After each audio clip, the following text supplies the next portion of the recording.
السلام علیکم۔ ہر روز ہم کچھ نئے چہرے دیکھتے ہیں، لیکن ہماری زندگی کا زیادہ تر حصہ ان چہروں پر مشتمل ہوتا ہے جو ہماری زندگی میں اللہ تبارک تعالیٰ نے شامل کیے ہوتے ہیں۔ گھر میں ہوں تو سب سے خوبصورت چہرے ہمیں اپنے والدین بہن بھائیوں کے محسوس ہوتے ہیں اور ہمیں ہونے بھی چاہیے۔ کوئی سفر طے کر کے یونیورسٹی تک پہنچتے ہیں تو ہمیں ہمارے دوست احباب کے چہروں کو دیکھ کر خوشی محسوس ہوتی ہے۔ کچھ چہروں کا روز بروز ہماری زندگی کی سرکولیشن میں اضافہ ہوتا ہے اور بعض دفعہ کچھ چہرے ہم سے جدا ہو جاتے ہیں۔ ساری بات دلوں کے راستے سے دوسرے کے دل میں گھر بنانے کی ہے اور ایک مقام حاصل کرنے کی ہے کہ ہم کس طرح کس قدر اپنا مقام دوسرے کے دل میں حاصل کر سکتے ہیں۔ کہنے کا مقصد یہ ہے کہ اگر ہم اپنی پوری زندگی کا خلاصہ کریں تو بہت سارے چہرے ہماری زندگی سے غائب ہو چکے ہیں۔ وہ ہمارے بہت ہی پیارے رشتے ہو سکتے ہیں، وہ ایسے رشتے بھی ہیں جن کے پر ہم ایک پل بھی زندہ رہنے کا تصور نہیں کر سکتے، لیکن ہم زندہ ہیں۔ ان میں ماں باپ کا رشتہ ایک ایسا رشتہ ہے جو سب سے عزیز رشتہ ہوتا ہے۔ ہمارے ماں باپ ہم سے جدا ہو گئے، وہ چہرے یاد آتے ہیں لیکن اس طرح نہیں جیسے روزمرہ زندگی میں ہم ان لوگوں سے ملتے ہیں جو ہر وقت ہمارے پاس ہوتے ہیں۔ کہنے کا مقصد یہ ہے کہ وقت کی تیز دھارا بہت سارے نئی چیزوں کو آپ کی زندگی میں شامل کر دیتی ہے اور بہت ساری چیزوں کو آپ کی زندگی سے نکال دیتی ہے یا ڈیلیٹ کا بٹن دبا دیتی ہے۔ تو جو چیز اس وقت آپ کے پاس ہے وہ اپنا آپ کا خود سب سے اہم ہے۔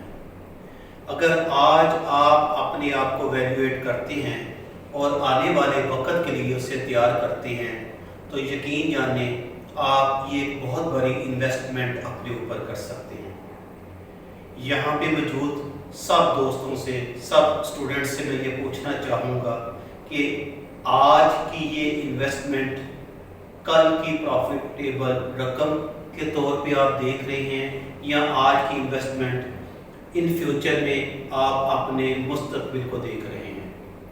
اب بہت سارے لوگ یہ پوچھیں گے کہ دونوں سوالوں کا خط و خال یا ان کا تھیم تو ایک ہی ہے، لیکن اس میں فرق ہے۔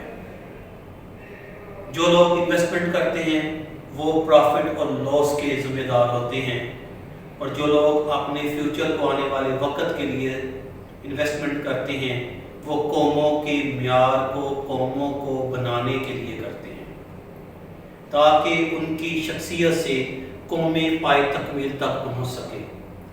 فار ایگزامپل علامہ اقبال، قائد اعظم اور بہت سارے ہمارے قومی لیڈر اس وقت بھی اپنی انویسٹمنٹ فیوچر کے میں کر رہے تھے اور اس صورت میں ہمیں انہوں نے پاکستان دیا، اور اس وقت بھی بہت سارے لوگ ایجوکیشن لے کے سرکاری جابز کے لیے بیٹھے ہوں گے، انہوں نے اپنے فیوچر کو سکور کرنے کی کوشش کی۔ دونوں میں بہت فرق ہے۔ ایک شخصی سوچ قوم کو بنا رہی ہے اور ایک شخصی سوچ اپنے آپ کو بنا رہی ہے۔ ایک سوچ قوم کو ڈیولپ کر رہی ہے، ایک سوچ اپنے آپ تک محدود ہے۔ ایک سوچ اس معاشرے کو ایک خوبصورت لڑی میں پرو رہی ہے اور ایک سوچ اپنے گھر کی خوبصورتی کی طرف توجہ دے رہی ہے۔ وہ بھی کوئی بری بات نہیں ہے، یہ بھی انسانی فطرت ہے، اس کے اوپر ہمیں جانا چاہیے۔ لیکن وہ لوگ جو اپنے آپ کو دوسروں کے لیے وقف کر دیتے ہیں، جو اپنے پریزنٹ کو، اپنے فیوچر کو دوسروں کے لیے وقف کر دیتے ہیں، یقیناً وہ بہت عظیم لوگ ہوتے ہیں۔ ایسے لوگوں کی ہمیں قدر کرنی چاہیے، اور سب سے زیادہ جو فیوچر میں انویسٹمنٹ کرتا ہے وہ ہیں آپ کے پیرنٹس۔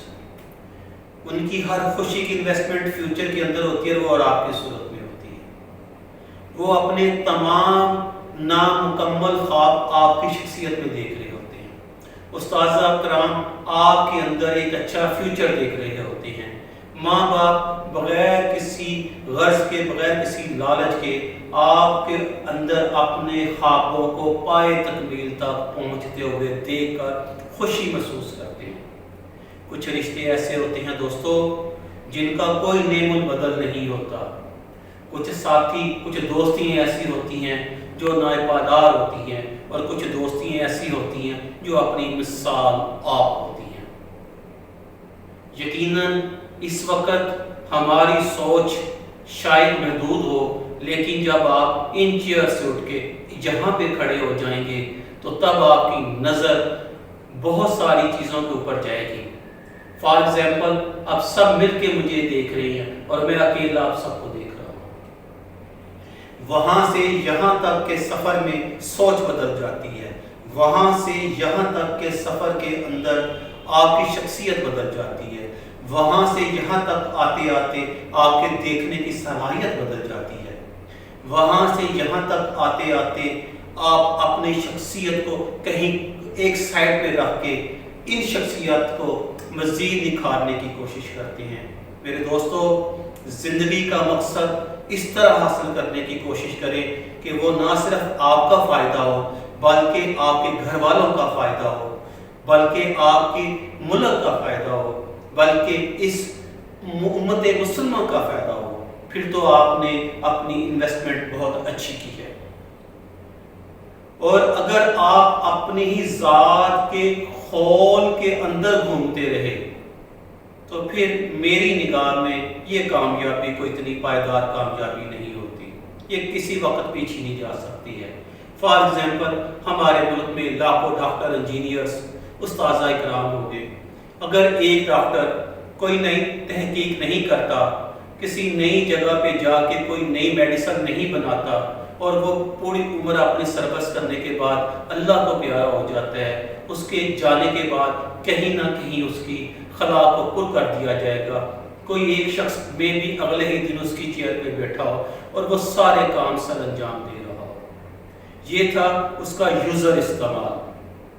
اور ایک وہ شخص ہے جس نے کسی چیز کو انوینٹ کیا ہو، جس نے کسی چیز کو ایجاد کیا ہو، جیسے کسی نے کمپیوٹر ایجاد کیا ہے، جیسے آپ کے ہاتھوں میں جو موبائل ہے یہ ایجاد ہوا ہے، جیسے کسی نے کوئی کینسر کی میڈیسن ایجاد کر لی، یا کسی نے ماہر فلکیات پہ کوئی اپنا تھیسس مکمل کیا جو پرفیکٹ ہے، ہم اسے بار بار پڑھیں گے، بار بار اس کی اسٹڈی کریں گے، ہم اپنے کورسز میں اس کو شامل کریں گے تو وہ ہمیشہ زندہ رہے گا۔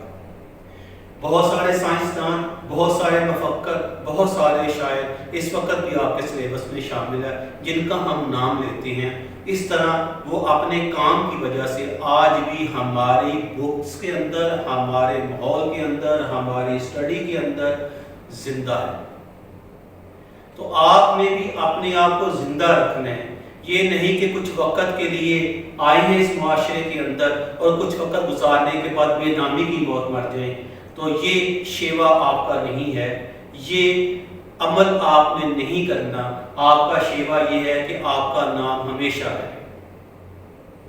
کچھ ایسا کر کے جائیے گا کہ آپ کے جانے کے بعد بھی آپ کا نام ایک مثال کے طور پہ پیش کیا جاتا ہے۔ وہ ہے آپ کی فیوچر کی انویسٹمنٹ، یہ ہے صدقہ جاریہ، یہ ہے وہ نام جو آپ کے جانے کے بعد بھی آپ کا فائدہ کر سکتا ہے، جو آپ کے جانے کے بعد بھی آپ کو آپ کی فیملی کے لیے پراؤڈ کا ہوتا ہے۔ فار ایگزامپل آپ نے فوجیوں کو دیکھا ہوگا، وہ بھی جب راہ حق میں جہاد کرتے ہوئے اپنی جان کا نذرانہ پیش کرتے ہیں تو ان کی فیملی کو جب وردی دی جاتی ہے تو وہ ایک فخری انداز کے ساتھ پیش کیا جاتا ہے، اور ان کی خاندان والے اس بات پہ فخر محسوس کرتے ہیں کہ ان کے سپرد نے، ان کے گھر کے کسی فرد نے اس وطن کے لیے قربانی پیش کی ہے، اور وہ قربانی جو ہوتی ہے وہ ایک مثل بن جاتی ہے، وہ ایک مثال بن جاتی ہے۔ وہ قربانی اس ملک کے لیے، اس قوم کے لیے ایک حیات، نئی حیات بن جاتی ہے۔ اور وہی کہتے ہیں کہ جو شہید کا لوگ ہے وہ قوموں کی زندگی ہوا کرتا ہے۔ وہ بھی آپ کی طرح تھے، لیکن ان کا کام، ان کی جو انویسٹمنٹ تھی، ان کی جو قربانی تھی، وہ ایک پوری قوم کی حیات بن گئی، وہ ایک پوری قوم کے لیے زندگی کی علامت بن گئی۔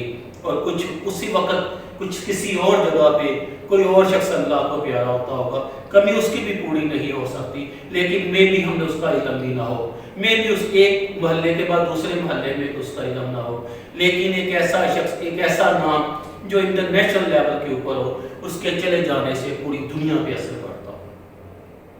یہ آپ کے اپنے ہاتھ میں ہے کہ آیا آپ نے گمنامی کی زندگی گزارنی ہے اور ایک گمنامی کی موت مر جانا ہے، یا آپ نے ایک چمکتے ہوئے ستارے کی طرح دنیا میں بھی رہنا ہے اور دنیا کے جانے کے بعد بھی ایک روشن مثال قائم کر دینی ہے، ایک جرت حلال، ایک ستارہ امتیاز آپ کے سینے کے اوپر لگا ہوا ہو۔ یہ تبھی ممکن ہے جب آپ اپنے ساتھ ہونیسٹ ہو جائیں، آپ ایمانداری کا مظاہرہ کریں، آپ اپنی لائف کو ایک ایمانداری طریقے کے ساتھ جو کام آپ کو سونپا جا رہا ہے اسے کیجیے گا۔ اس وقت آپ کے ذمے جو یونیورسٹی نے، جو آپ کے پیرنٹس نے، یا جو آپ کی ذمہ داری ہے وہ ہے ایک ایجوکیشن کو اتنی ڈیپلی حاصل کریں کہ آپ اس میں کل وہ نمایاں کامیابی حاصل کر سکیں، کوئی ایک ایسی چیز اس میں انوینٹ کر سکیں جو آپ کے نام کے ساتھ پہچانی جا سکے۔ آج ہم سزوکی کا، ہونڈا کا، ہونڈائی کا یا کسی اور چیز کا نام لیتی ہیں، ایکچولی یہ ان کے اونرز کے نام ہیں، اور انہی کی ناموں سے آج تک ہم ہمارے گھروں تک ان کی اپروچ آ گئی ہے۔ نوجوانوں، آپ پہ بھی یہ لازم ہے کہ اس وقت کو ٹھیک طریقے سے گزاریں، جو اس وقت کی ریکوائرمنٹ ہے، ضروریات ہے، اس کے مطابق گزاریں، تاکہ آپ کل کو آنے والے وقت میں ایک کامیاب انسان، اور آپ کی کامیابی کا دار و مدار آپ کے گھر والوں کے ساتھ ساتھ اس ملک پر بھی ہو۔ اگر آپ کامیاب ہیں، یہ ملک کامیاب ہے۔ ہمیں ایسے نوجوان نہیں چاہیے جن کا ہونے یا نہ ہونے سے اس ملک پہ کوئی اثر نہ ہوتا ہو۔ میں اس کی مثال تم سے تلخ الفاظوں میں دینا چاہتا ہوں۔ فار ایگزامپل، اگر کسی گھر میں اللہ نہ کرے کوئی نشہ کرنے والا، کوئی ڈرگز کا پیشنٹ ہو، تو اس کے گھر والے ایک وقت آتا ہے، یہ کہتا ہے کہ یا اللہ اس سے ہمیں چھٹکارا دے دے۔ جو بہت قیمتی رشتے ہوتے ہیں وہ بھی ان سے منہ پھیرنا شروع کر دیتے ہیں۔ اور کسی کے گھر میں کوئی ایک ایسا شخص جو مقابلے کے امتحان میں نمایاں کامیابی حاصل کر لیتا ہے، اس کے چاچے مامے تائے بھی اس کی مثالیں دیتے نہیں تھکتے، اس کے والدین کی تو فخر کا کیا ہی عالم ہوگا۔ آپ لوگوں سے آپ کے والدین کی خوشیاں جو ہے وہ سوئچ آن ہوئی ہیں، وہ کنیکٹ ہے، تو خدا را اپنے والدین کو فیوچر میں خوش رکھیے گا۔ خوشی دینے کی بھی جو کیا میں اسے اچھا فکرہ کہہ سکتا ہوں کہ جو خوشی دینے کا معیار ہے نا، یا جو خوشی دینے کے لیے جو ٹوکری ہے نا، وہ آپ کے پاس ہے۔ تو اپنے والدین کو بھر بھر ٹوکریاں خوشیوں کی دیں تاکہ وہ خوش رہیں۔ آپ اپنے والدین کے لیے خوشی کا ایک ذریعہ ہیں، تو خدا را اپنی ایجوکیشن سے، اپنے بیہیویئر سے، اپنے ایٹیٹیوڈ سے ان کو خوش رکھیں۔ آج آپ یہ انویسٹمنٹ کریں، کل آپ کی اولاد یہی انویسٹمنٹ اگر وہ کرتی ہے تو آپ خوش رہیں گے۔ جو آج میری جان بوئیں گے اسے کل کاٹیں گے۔ جو آج آپ نے کرنا ہے کل آپ کی اولاد نے آپ کے ساتھ کرنا ہے۔ اللہ تعالیٰ ہم سب کو اپنے حفظ ایمان میں رکھے۔ ڈھیرے دعائیں آپ کے لیے، آپ کے فیوچر کے لیے۔ ایک مرتبہ پھر جو آپ کے ذمہ کام ہے وہ کیجیے گا، وہ کام مت کریں جو آپ کے ذمہ نہیں ہیں، جیسے کہ آوارہ گردی، یہاں فضول بیٹھ جانا، کلاس میں پیریڈ نہ لینا، ادھر ادھر گھومتے رہنا، یہ آپ کے ذمہ کام نہیں ہے۔ پیرنٹس نے آپ کے ذمہ بھاری فیسیں بھرتے ہوئے اگر آپ کو یہاں بھیجا ہے تو ایک ہی کام آپ کے ذمہ لگایا ہے، وہ ہے ایجوکیشن۔ ایمانداری سے ایجوکیشن کریں اور اپنے فیوچر کو روشن مثال بنا دیں۔ میری ڈھیروں دعائیں آپ سب کے لیے۔